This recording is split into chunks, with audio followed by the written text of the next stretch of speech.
I think that things are going to be really good in the next year, even though I think we've got to go through a recession of unknown severity before we get there.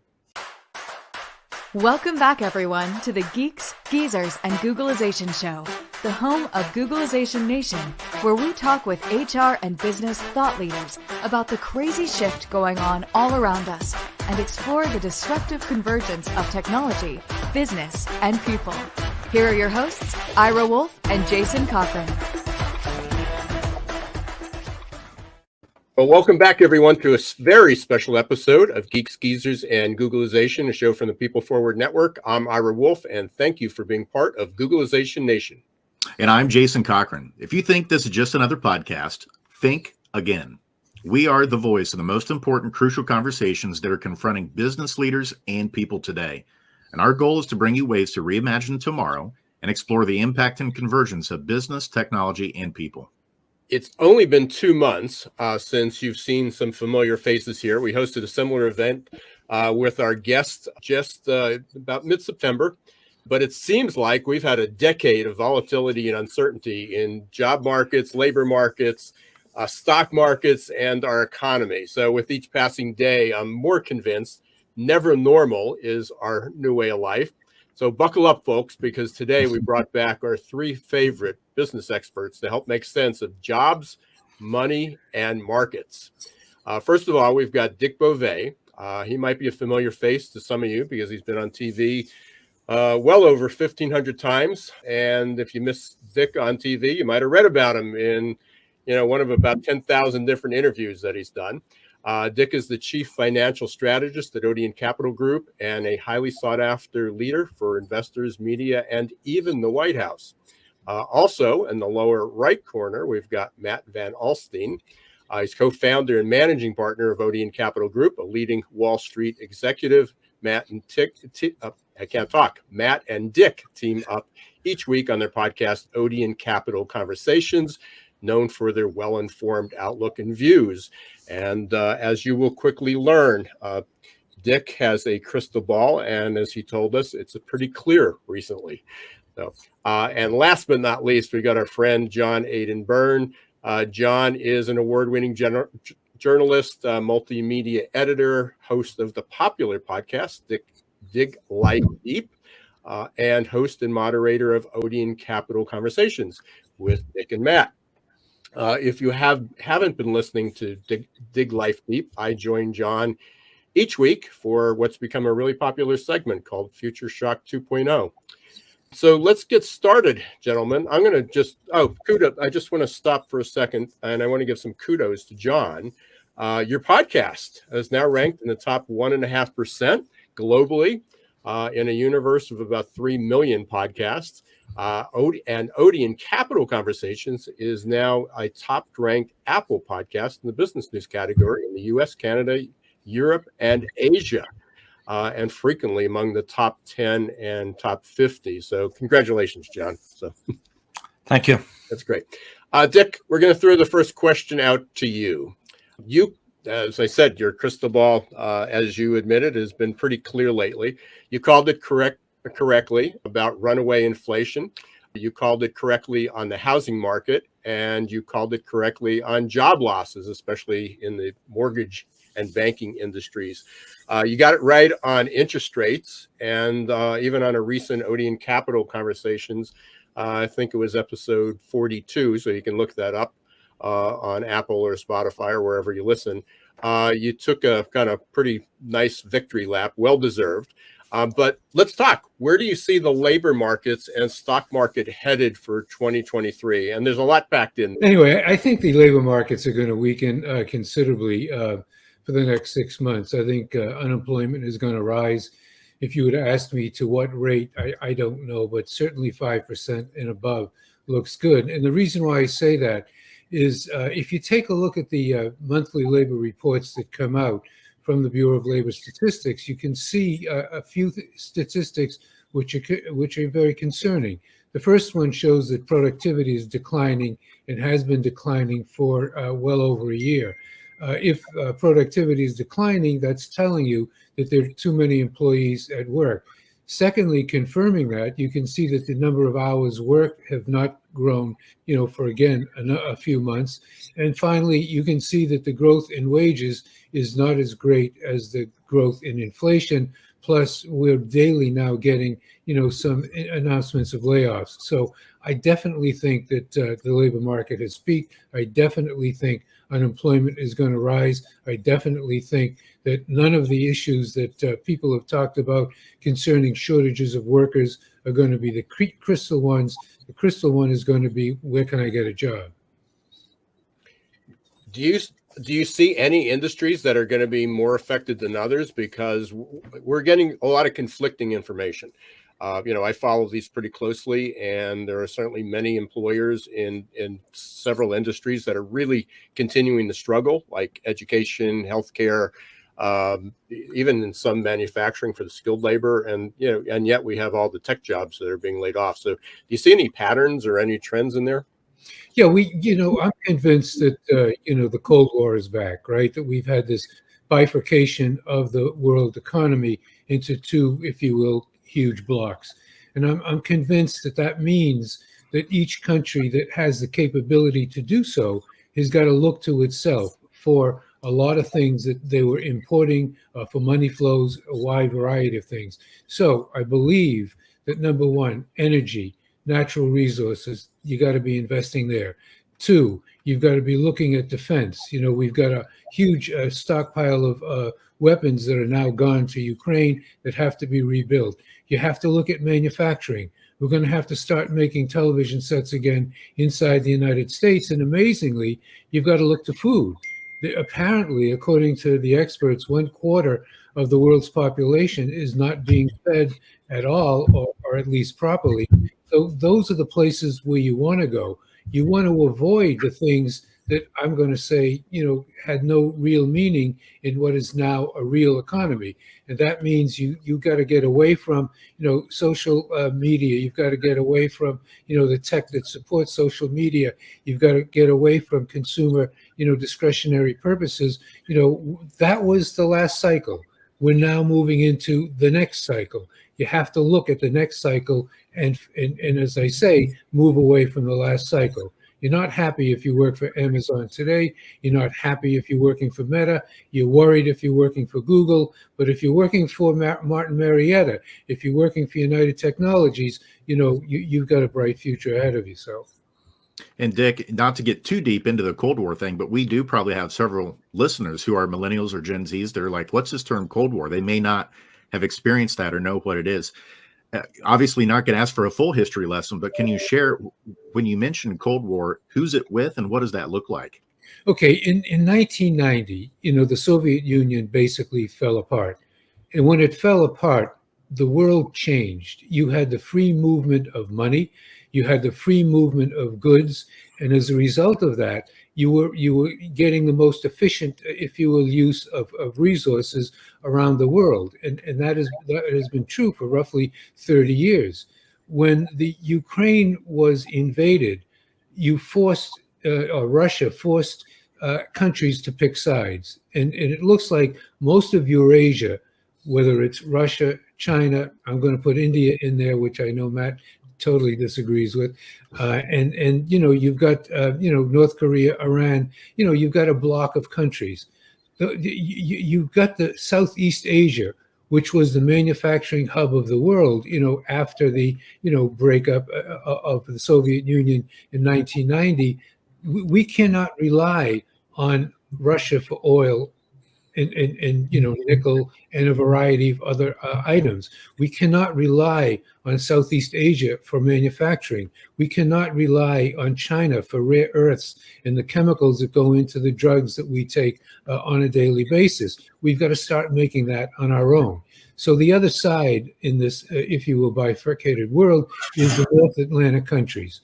The North Atlantic countries have definitely begun to coalesce to a greater degree that they have in the past, and they have to look to themselves for the products that they want to use. And that's why I believe you got to go back to the basics. And if you go back to the basics, and that's where you make your investments, I think you're going to be much happier over the next few years than if you stick with what happened, in the last cycle. Which takes us, so, and I'm glad you brought that up. I mean, so if we're going back to the basics, I assume part of that might relate to the infrastructure, because we're really struggling with that. We have this infrastructure bill, and this isn't a political statement, but based on everything that we hear, it's going to kick in next year, the following year, maybe the following year after that. What are your predictions of how is that stimulus going to impact the jobs, the market, and basically the economy? Yeah, no, I think that's I think it's going to be very positive. Again, I don't want to get political either, but I think that the fact that we need to do what that bill demands that we do. We need to rebuild infrastructure if we're going to, be a manufacturing hub again. And by the way, the United States in the 1900s became the powerhouse that it is because of its manufacturing prowess. If we're going to go back in that direction again, we need technology which shows us how to lower the cost of production. We need an infrastructure which is going to support, this ability to manufacture goods and services.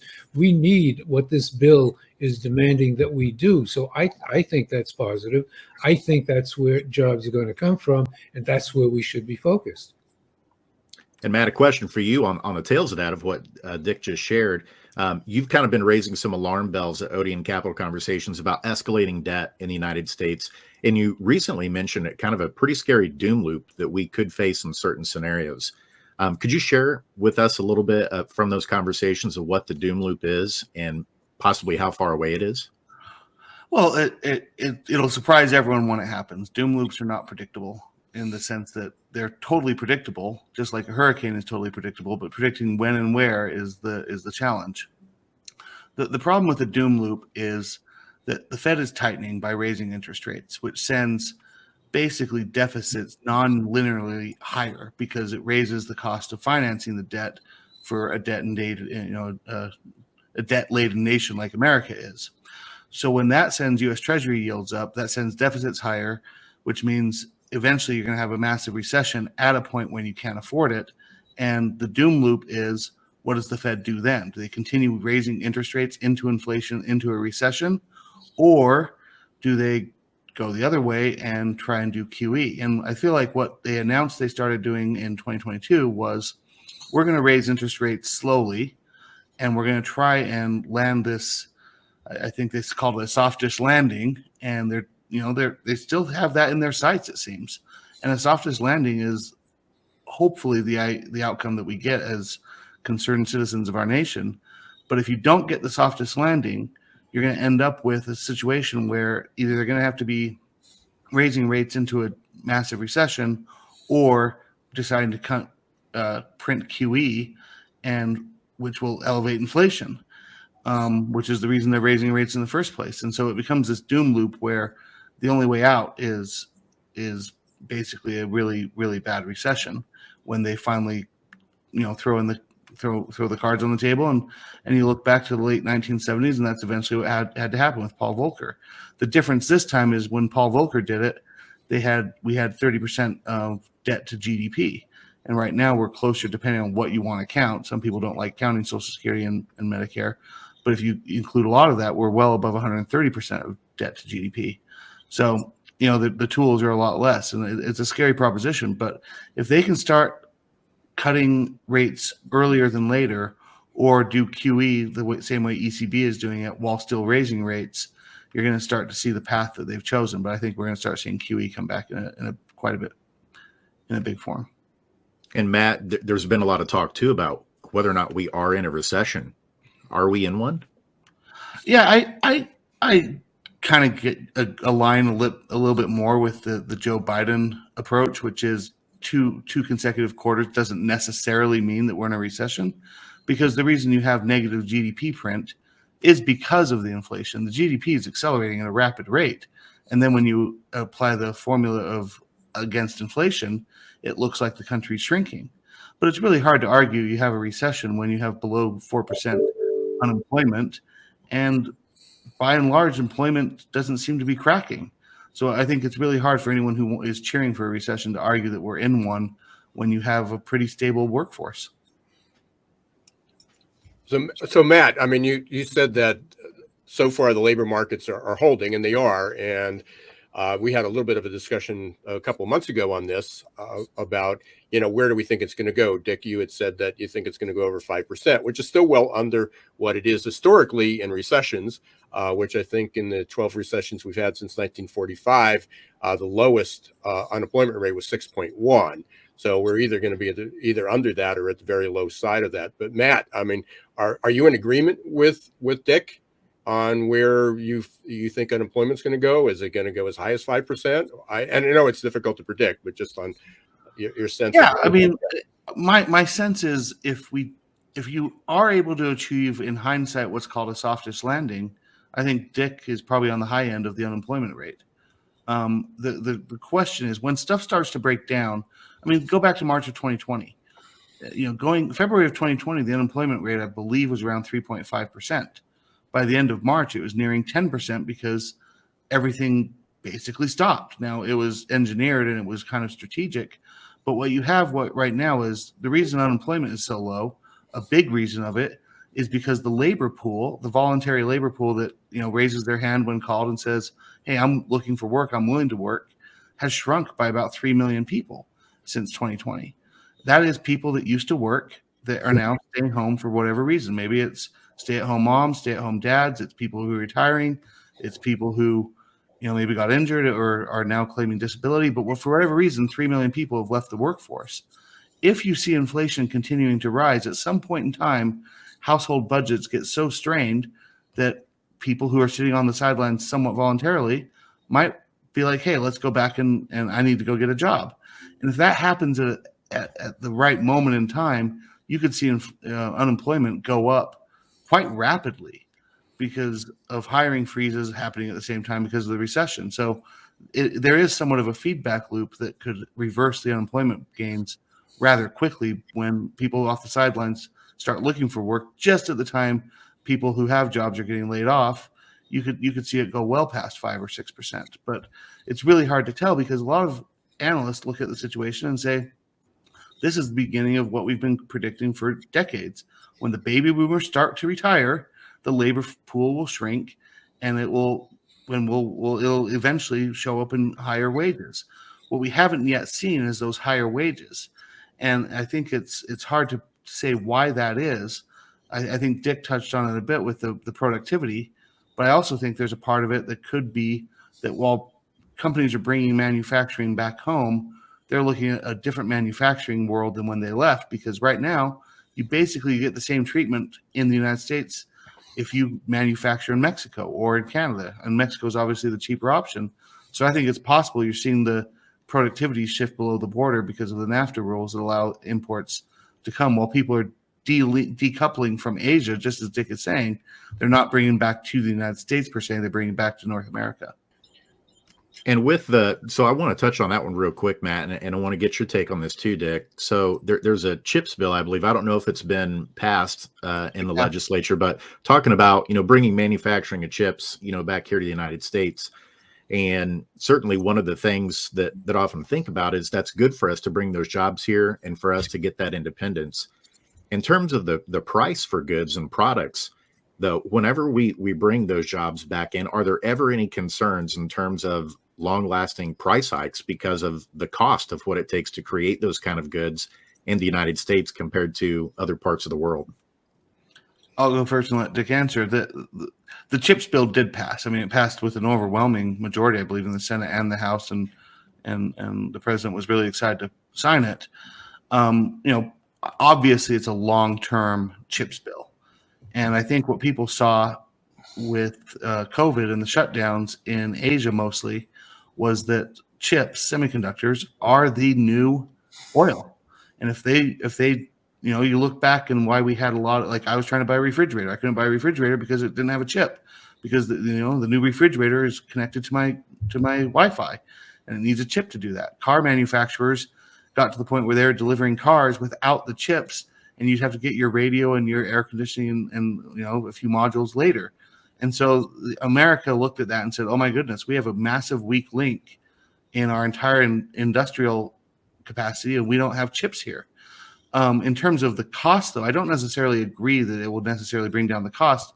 because chips ultimately are going to become a global commodity, just like any other global commodity, and the price will be what the price is, and we'll just be competing on a global scale, but we won't be dependent on foreign governments and foreign actors and shipping things over. So I think they overdid it a little bit, in my opinion, because there's so much money going into chips that as of right now, I think chip prices have now reached the glut stage, and there's an abundance of excess chips in the world, just as we're about to build a lot of factories.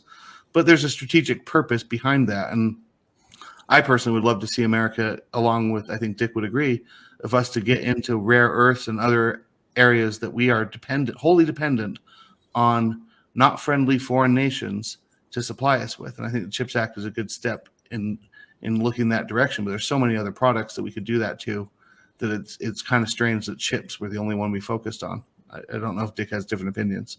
No, I agree with you. I think that it'll take roughly 3 years to get these factories on stream, and by the time they come on stream, given the massive improvements in technology, the speed at which you can process things on these chips probably will be far advanced to the ones that are in the marketplace at the present time, and I think that will benefit. But also, I believe that inflation is now dying.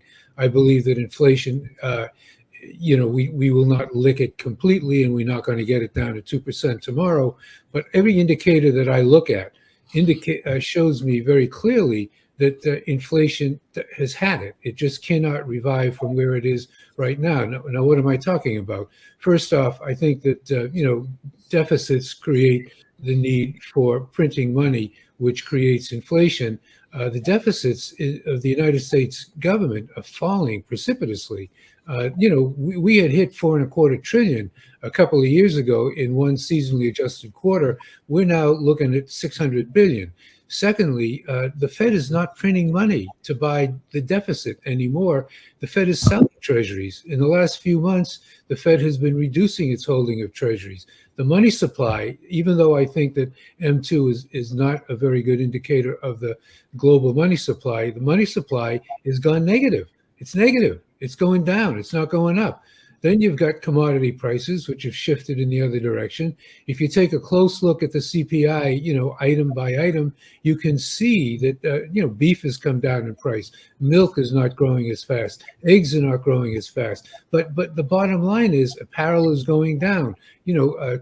Electronic equipment is going down. We're not seeing it there. And if we look at the labor market, we discussed that a moment ago, we're not seeing, overwhelming increases in labor costs. So if we're going to get inflation, where's it going to come from? What's going to start it? So I think that the Fed, will be successful in its battle to lower inflation. I hope that, they stay firm for the next few quarters, but then I think they're going to have to back off. And I think that's when, we got to change our focus. Our focus is not going to be on inflation. Our focus is going to be on recession. We don't want to create too big a recession. But the fact is, I think that things are going to be really good in the next year, even though I think we've got to go through a recession of unknown severity before we get there. I'm reminded what Ira, you said some time ago about a job-full recession. I mean, it'd be interesting to get Dick and Matt's take on that. The whole demographics in America have changed, and in the West, there's just less people entering the workforce than there were a generation or two ago. So that's one aspect of it. And the other thing I wanted to tie into quickly, we've been pounding this on Odeon Capital Conversations for months about what Dick has looks at. This is the sort of the start in America of a manufacturing renaissance. It's going to take a while, but he has produced and shown evidence that we are seeing jobs coming back, even into some of those areas which were once formerly the Rust Belts of America. So there's a lot of positives there, and then there's a lot of shifts which cloud it as well at the same time. Well, I mean, you look back at prior recessions, and it was, CEOs got nicknames like Chainsaw Jack, and for doing layoffs early and often and proud, and they would be rewarded with stock appreciation, if you announce a layoff, your stock goes up 10%. And it was kind of a core concept of what a recession looked like. I think that business owners and CEOs this time around are kind of shell shocked of what happened after March of 2020, when the country started reopening, in late 2020, early 2021, at least the red parts of the country. Labor was nowhere to be found. It was really hard to hire people. It still is hard to hire people.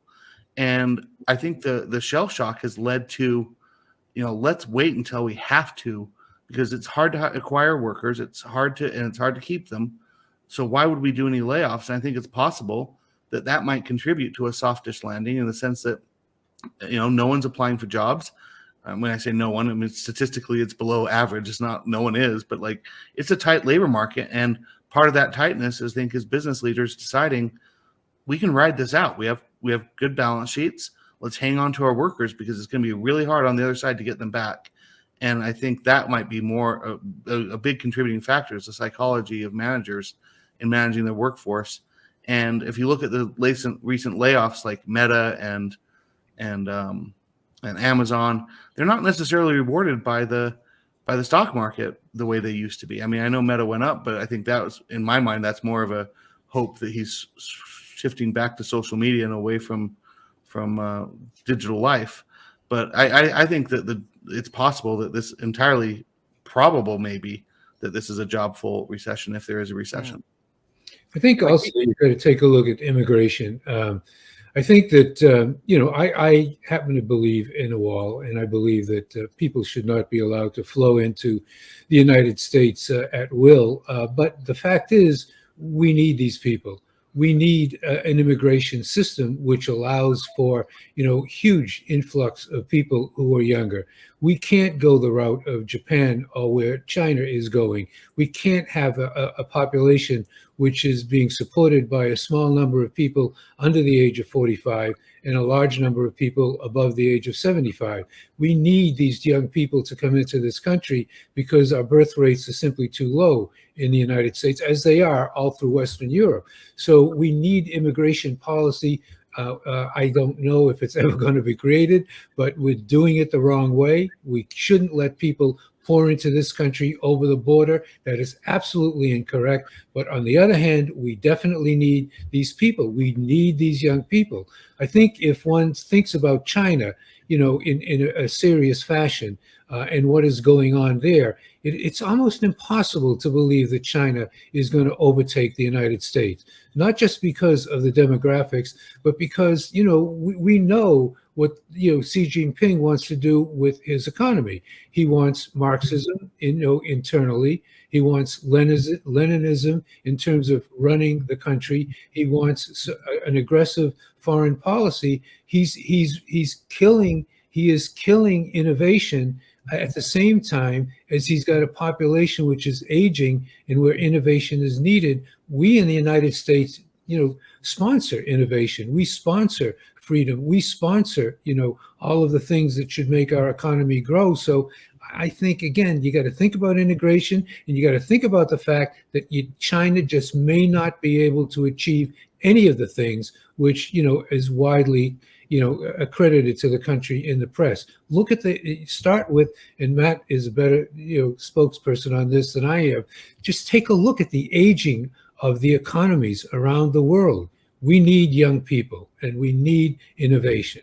And China isn't going to have either one of them, and therefore we are going to beat China.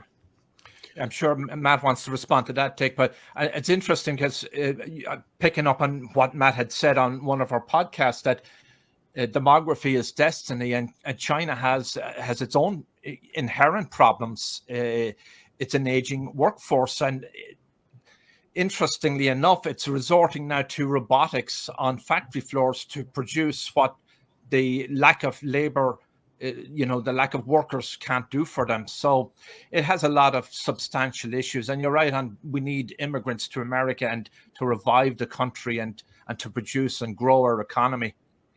Yeah, I mean, this fits in, and again, we talk about the birth rates, and we talk about all these things as almost distinct and separate entities.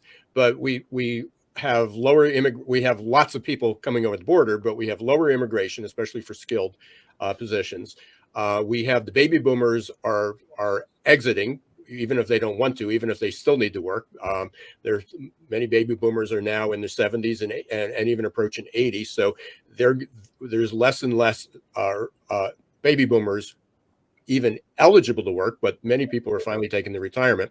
So we have immigration, we have baby boomers exiting, and we have the fertility rate. And I just want to paint this picture. And for anybody who listens and follows our podcast, I'm a broken record at this. But since 1960, for 50 out of the 60 years, we had 2.5 million new workers coming into the workforce every year, between baby boomers and then millennials. So for 50 years, we had this 2.5 million new workers.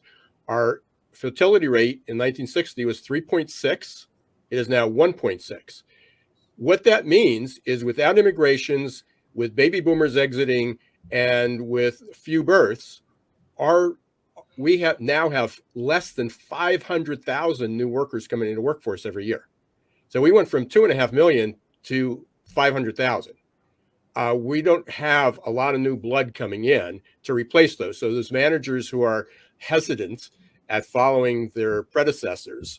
And I think it was Chainsaw Al and Neuron Jack, by the way. And for reference, it was Chainsaw Al Dunlap from Sunbeam and his days. And so anyway, just a point of reference. But they're not following that. And the other thing is that we talk about the number of jobs, but we had almost 6 million excess jobs that people were hiring for. So when people were cutting back, now they're also cutting back on jobs that weren't filled, which means that that's not going to lay off somebody. Now, obviously, there are people in industries that are going to be laid off. But if we go back to technology, because we're so focused on that, because that's where most of the big layoffs are occurring so far, if we tie that back into the infrastructure bill. So when most people talk about infrastructure, we're talking about bridges and highways and buildings. But where does the internet fit into that? Where does 5G and 6G and where does building sensors and 3D printing? I mean, that's going to be a big part, and we need semiconductors for all those things, as well. But where does building out broadband and building out the internet, fit into that? Because when we talk about and I know this unfortunately personally, technology stocks got killed, but there's also this future for some of these stocks. Or not just the stocks, but just for jobs that they've got to come back. Am I right, or am I just wishful thinking that my stock portfolio is going to rebound? No, I think you're right. I think I had this conversation with Silicon Valley Bank, right? Because I said, what do you guys? They've got 3,000 warrants in companies which are startup in nature in Silicon Valley, right? So I said, if you take a look through your warrants, what are these guys doing in technology? Are they trying to figure out how to get a better set of earphones for Apple? Are they trying to figure out how to make it easier for the consumers to communicate with each other over what they had for dinner? Or are they trying to figure out how they can get the cost of production down, how they can make use of, the tools that they now have to, instead of focusing them on consumer, not even consumer staples, but consumer, if you will, frivolity, are they focusing on, what we need to do to make our manufacturing, globally competitive on a price basis? And the answer, of course, was, and I mentioned defense. And of course, talking to someone in California about defense is, talking to, someone who doesn't, believe in this type of stuff. And the answer is no.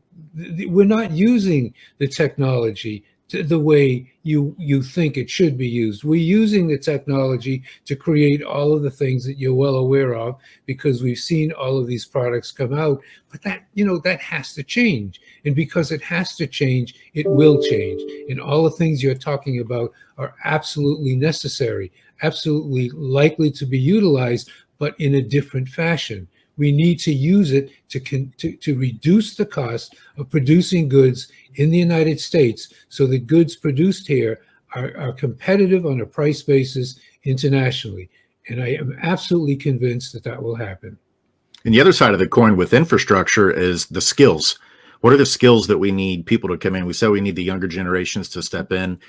We've got a great question from a listener that I want to share and get. Matt, we'll start with you this time. Get your take on this.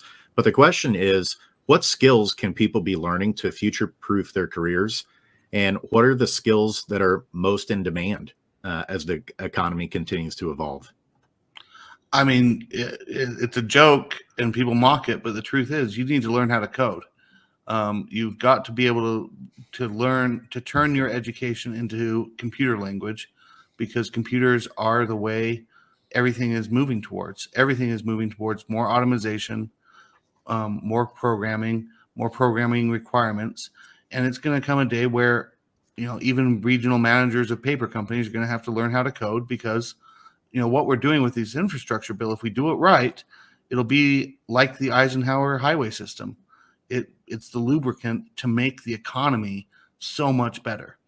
And the 5G, and if you get to 6G stuff, that's the infrastructure, that's the highway that will allow for automation, that will allow for trucks to drive from New York to LA, maybe not necessarily sharing lanes or roads with passenger automobiles at first, but being able to make that journey, pull over, charge themselves, keep going, and do it without people. And you start to see efficiencies that come into the marketplace, where a regional manager of a paper company in Pennsylvania might need to be able to program or fix the programming of his truck and go in and look at some Python code and tweak it a little bit, because that is going to be the skill that differentiates.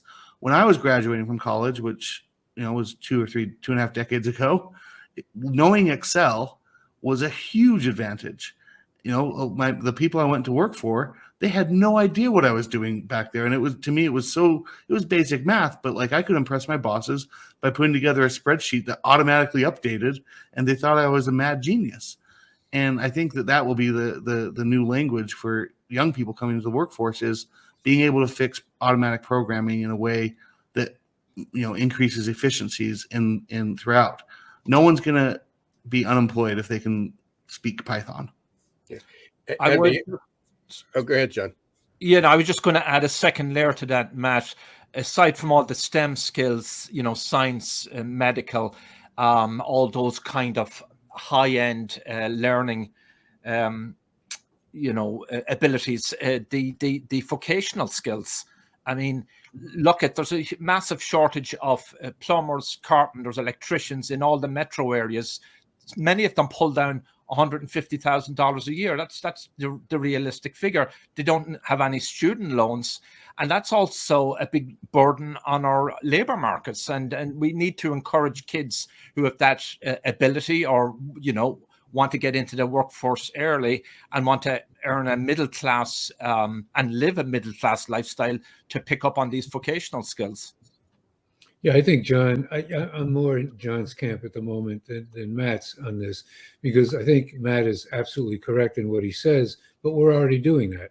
All right. We are focusing people on, I've got a raft, I've got 19 grandchildren. I get a raft of kids that, want to do whatever they have to do to get a job. And they're all focused where Matt, is talking about. But I think that if we're going to bring back the type of industries I'm talking about, digging in the ground, putting two pieces of wood together, learning how to use your hands to make products is going to be somewhat more important, in the sense that we don't have a whole bunch of people who see that as their goal, in terms of coming out of school and being an electrician or a plumber, or a guy who works on the line in a huge factory. But those are the people we need.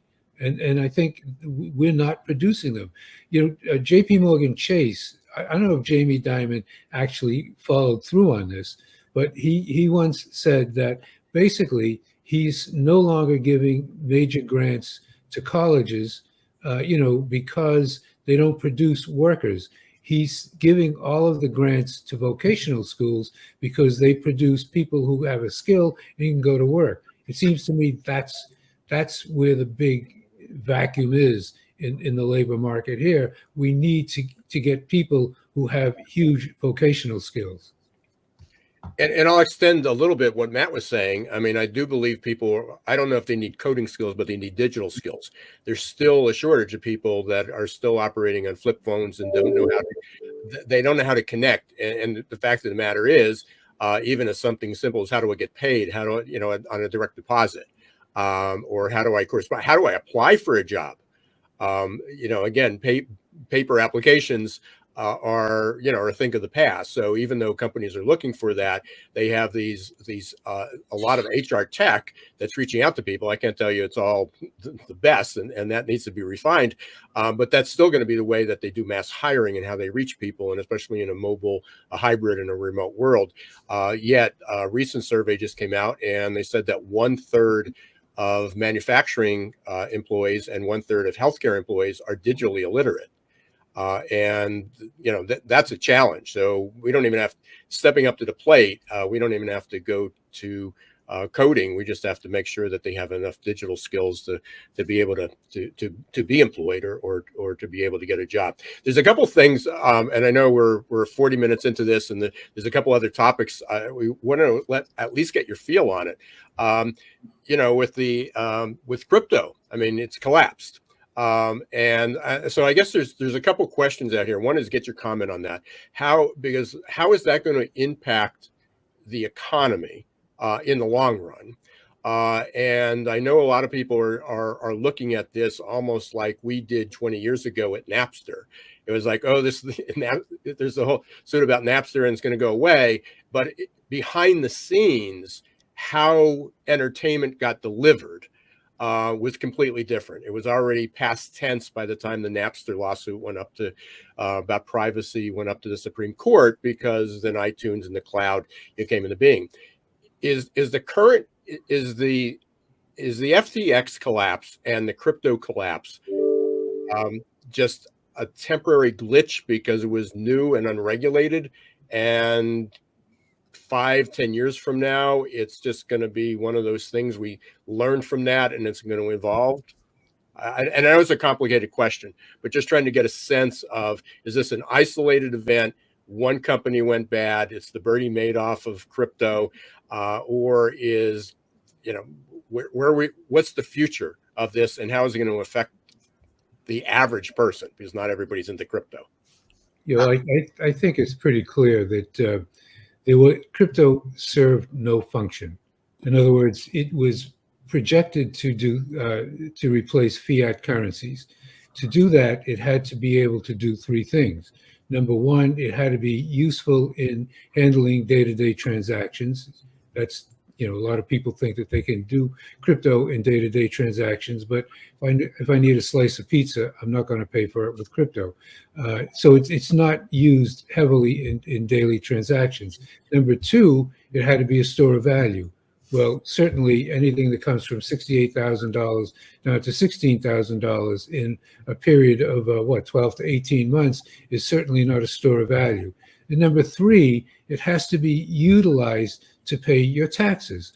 People forget about that one, but the government has to want to take that money, if you can call it that, and basically utilize it. And basically, other than Japan and Ecuador and a few places like that, you cannot use cryptocurrencies to pay your taxes in most countries, and you certainly can't use it in the United States. So the net effect, and then what does it do? Crypto, is has been utilized as a speculative, if you will, method of playing technology, and that is not working either. Now, at the base of crypto is something called blockchain, and at the base of blockchain is something, basically related to storing information and moving information. So if we can get rid of everything that is we've seen in crypto for the last couple of years and get down to the basic, then maybe crypto will come. Well, it will definitely come back. I mean, just yesterday, the Federal Reserve of New York with Citigroup and Wells Fargo set up a committee to create a digital currency called the dollar. And the Chinese have got their own digital currency, around the yuan. So I think that what will happen is all of this fringe stuff which was created is blown apart and will not come back. But what will come back is the more solid aspects of what crypto can do in terms of holding data and transmitting data and stabilizing, if you will, values in the fiat market. I kind of disagree on this front. I think first off, the word crypto, I think it's going to go down in flames, just like the old-fashioned word information superhighway is no longer used. I'm old enough to remember that, and it became the World Wide Web, and now we call it the internet. And I think crypto will become a dirty word eventually. But I think on the argument on the blockchain, I think the blockchain is ultimately going to be the big loser here. And I'm not trying to argue that ultimately it won't rise up and become the standard for most industries. But at the moment, what I think the lesson from the blockchain is the blockchain was pitched, as we don't need courts. We can do blockchain contracts that automatically, solve any problem or any dispute. Or crypto was argued as safer than fiat because you hold the keys to your own crypto. And what you see with FTX going down and the way it went down and the way it's been, they're calling it a hack right now. But I think ultimately you might find out that it wasn't so much a hack as employees of FTX stealing the crypto coins on the way out the door. Blockchain has been proven to be extremely unreliable. If you were a normal bank, if you were Enron, widely considered to be a fraud, people went to jail over it being a fraud. When it filed for bankruptcy, its assets were frozen, and the government was able to, appoint a trustee, and a judge was able to, go through the assets. It took a number of years, but ultimately the assets were sold, and the creditors were repaid with the proceeds of that, and that's the way it's supposed to work. But what's happening in FTX, because of the blockchain, not in spite of the blockchain, their assets are being drained.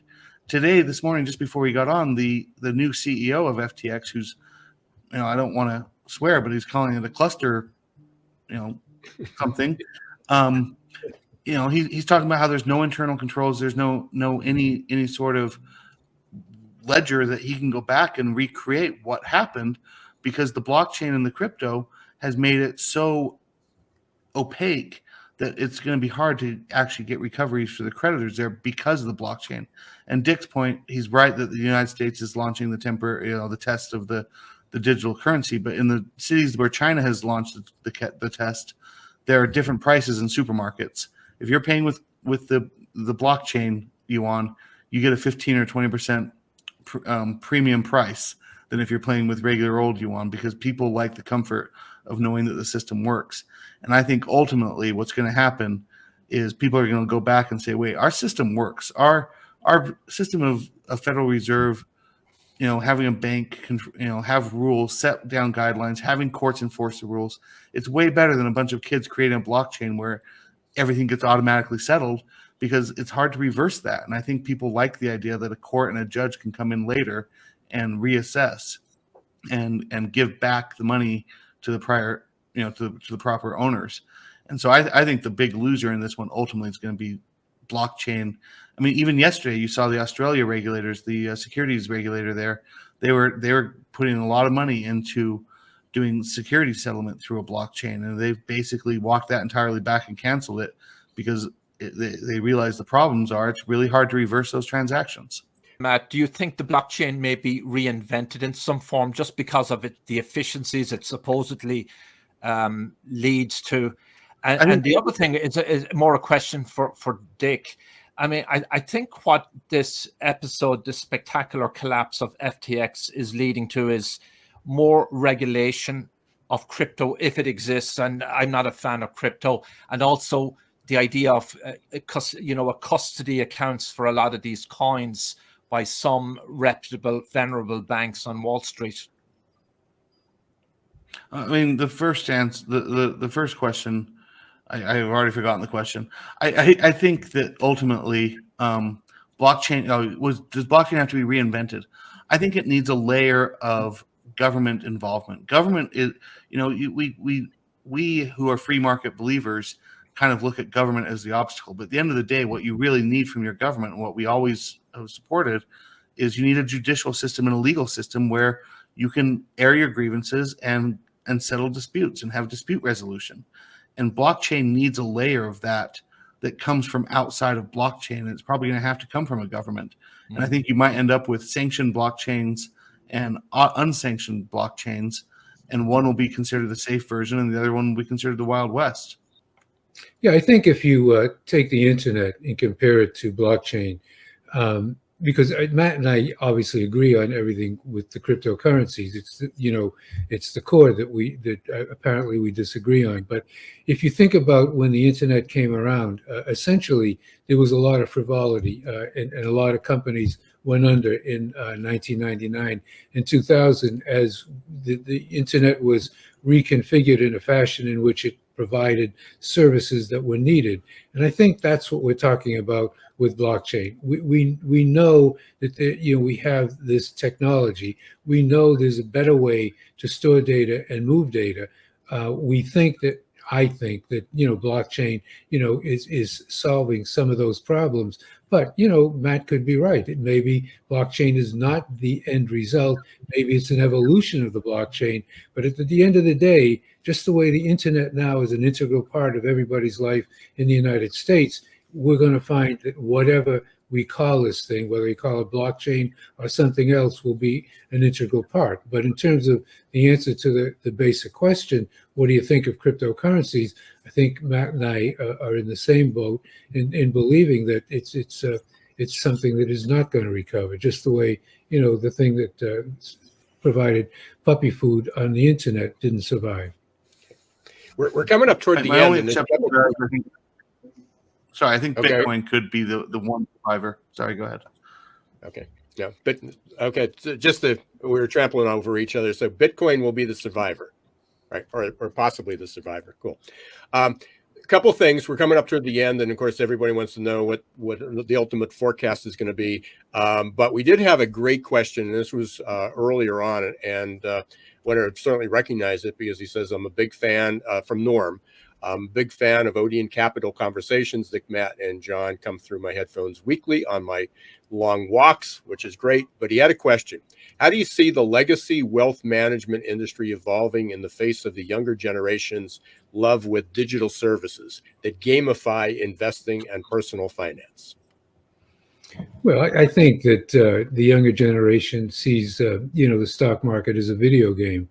I think that what they love to play, digital games, as we're well aware, and all of a sudden, they were given the opportunity to do that with the stock market, and gee whiz, you made money doing it. So I think that we then went off into this world of massive speculation because of these young people playing video games on the stock market. But I think that everybody will come back to the basics. You got to have a company. It's got to produce a good. That good has got to generate excess cash flows. If you do that, you can pay dividends. You can buy stock back. You can create real value. And I think the younger generation will be there as quick as anybody else, given what's just happened to them in terms of tokens, in terms of non-fungible tokens, in terms of these meme stocks, etc. The basics will survive, and everybody will live by the basics, I think. Well, there are trends and fads, and it's interesting to talk about crypto again during COVID-19 when all the stimulus checks went out in America. It was like rocket fuel for the crypto industry and for online brokerage accounts. And of course, a lot of that crypto wealth has disappeared, but we'll see. But the younger generation, the millennials or whatever category they're now called, do embrace technology. So we'll probably see various iterations of online trading going forward, and it'll be fascinating to watch it. I don't know. My grandparents strongly advised me to not get involved in a Wall Street job because they had memories of the Great Depression, and they never invested in any securities of any sort. They bought houses, they bought real assets, and made a retirement that way. And I wonder if a lot of these guys have gotten burned. It's really hard to watch especially when you're in your 20s, your entire net worth just plummet and not bounce back, and no one comes in right into the rescue. I think it's possible that you have a generation that may try to opt out of traditional Wall Street investing. I kind of agree with you there on that, Matt, because there's a whole generational shift among younger people, even about owning a home, taking out debt, student loans and everything. It's embedded in their DNA at the moment, and there could be a shift there. You may be right. It could hurt Wall Street ultimately. So we're almost at the end, but I want to have there's two really critical questions. One is, if we're sitting here again, and I'm sure we'll talk again, love to have you guys back after the beginning of the year and see where things are and do this periodically. But if we're back in October, in the fall of 2023, where are we going to be? And the second question is, what's the future of Twitter? I think you lose a lot of money, and a lot of people on Wall Street have lost a lot of money betting against Elon Musk. I mean, there's hundreds, if not thousands, of funds who are dedicated to shorting Tesla that all had to throw in the towel. It's in terms of 2023. I'm hopeful that we're on the tail end on the recovery and starting to see things for brighter purposes. But the predictions are really hard, and especially when you're talking about the future. And 2022 coming into it, I don't think any one of us would have said we're going to spend our entire year hearing about a war in Europe, and we have been. And so a lot can change in a year. 3 weeks ago, I think at least me and Dick would have put a lot of money betting on the red wave because we believed the polls and we believed what we were seeing in the media, and it didn't happen.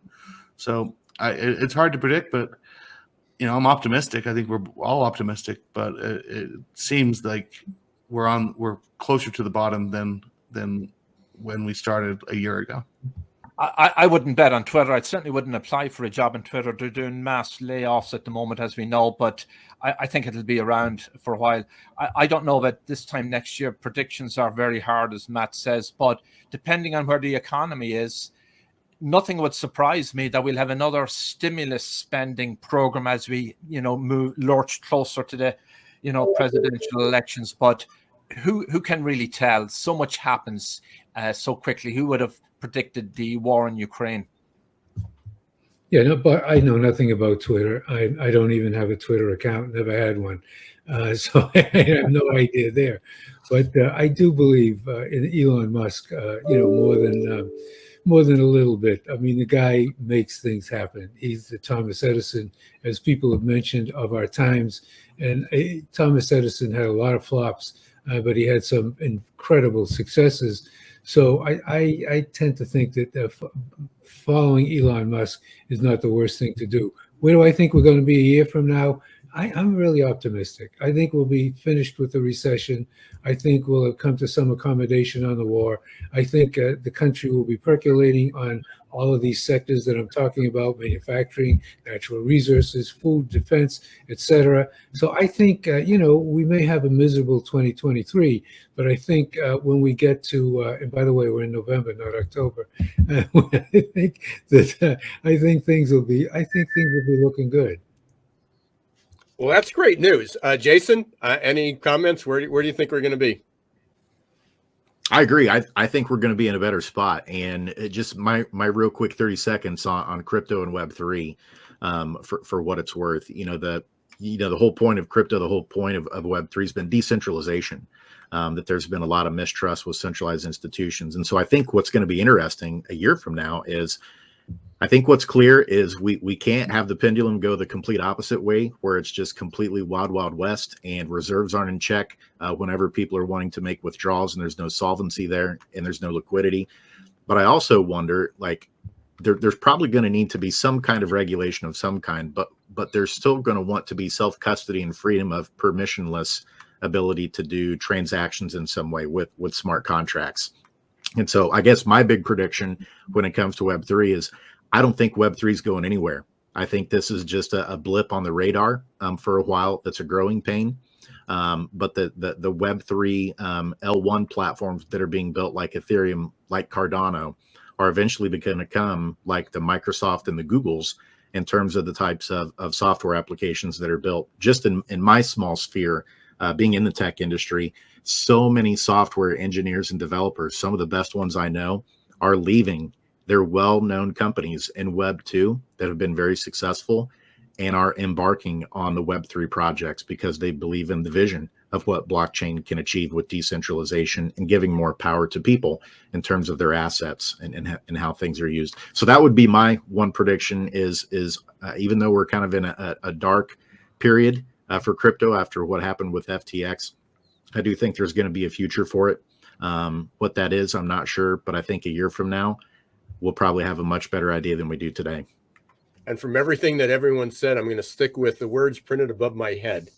It's going to be never normal. I think we'd all agree that for sure, if there's something we can predict for sure, that it will continue to be never normal. We want to thank everybody. We had a really, really nice interaction. We had a lot of listeners and watchers. If you are listening and watching, please share this. Let others know. It'll be up there, the replays and so forth. Hopefully, we can have you guys back after the beginning of the year and have another conversation like this and see if the crystal ball is still pretty clear. For all of you who are part of Googlization Nation, if you're not a member yet, please go up to googlizationnation.com. Please subscribe, and you'll get updates. We got a lot of exciting things. We got many more events like this happening after the first year. John and I are even talking about doing one about Future Shock sometime in 2023. I'm Ira Wolfe. And I'm Jason Cochran. We want to thank you for tuning in. Like Ira said, if you haven't joined Googlization Nation, please do so. And also like and subscribe to the podcast. We're now in the top 1% in the world and climbing. And that's all because of you. So thank you for tuning in, and we'll see you next time.